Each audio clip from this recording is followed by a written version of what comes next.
Hello master, ఏమండే madam గారు. ఎప్పుడు చేసినా సూపర్ హిట్ అయ్యే కోడికూర రెసిపీని రొటీన్ స్టైల్లో కాకుండా కొంచెం డిఫరెంట్ గా చేసి చూపిస్తాను. అస్సలు మిస్ అవ్వకండి. ఇవాళ నేను చూపించే కోడికూర ఫ్లేవర్డ్ రైస్ లోకి, అన్నం చపాతీలోకి అద్దరిపోయేలా ఉంటుంది. బిగినర్స్ కూడా చాలా తేలిగ్గా చేసేయచ్చండి. శుభ్రం చేసి పెట్టుకున్న 1/2 కేజీ చికెన్ లోకి ఉప్పు, కారం, గరం మసాలా, జీలకర్ర పొడి, ధనియాల పొడి, పసుపు, అల్లం వెల్లుల్లి ముద్ద, పచ్చిమిరపకాయ చీలికలు, అరచెక్క నిమ్మకాయ, పెరుగు, వేయించి పెట్టుకున్న ఉల్లిపాయల్ని వేసుకొని మొత్తం కలిసేలాగా ఒకసారి చక్కగా కలుపుకోండి. మారినేషన్ మసాలాలకి పెద్దగా కొలతేమీ లేదండి. మీరు తినే ఉప్పు, కారం మసాలాల్ని బట్టి అప్రాక్సిమేట్ గా కలుపుకోండి. ఇక కూరలో మసాలా కోసం 1/2 టేబుల్ స్పూన్ గసగసాలు, 7-8 లవంగాలు, 3-4 యాలకులు, 1/2 టేబుల్ స్పూన్ సోంపు, షాజీరా, ధనియాలు, దాల్చిన చెక్క, 2 మరాఠీ మొగ్గలు, ఒక చిన్న అనాస పువ్వు. వీటితో పాటు కన్సిస్టెన్సీ కోసం కొంచెం జీడిపప్పు, కారం లేని ఎండుమిరపకాయలు. వీటన్నిటిని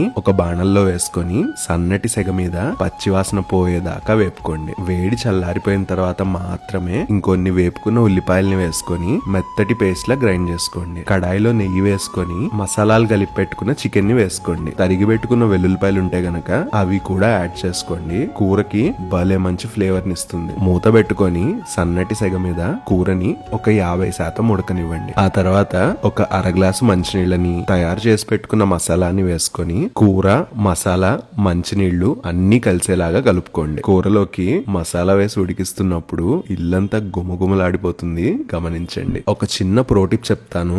గ్రేవీ కొంచెం తీయగా ఇష్టపడే వాళ్ళు, చపాతీల్లోకి చేసుకునే వాళ్ళైతే గనక 1 నుండి 1.5 స్పూన్ల దాకా పంచదారని వేసుకోండి. గ్రేవీ నెక్స్ట్ లెవెల్లో ఉంటుంది. కూర మంచిగా ఉడికి గ్రేవీ మీకు ఇష్టమైన కన్సిస్టెన్సీలోకి వచ్చేదాకా కూరని చక్కగా కలుపుతూ ఉండండి. చివరిగా ఉప్పు సరి చూసుకొని తరిగి పెట్టుకున్న కొత్తిమీరని వేసుకుంటే వీకెండ్ కి సూపర్ గా ఉండే కోడికూర సెట్ అయిపోయినట్టే.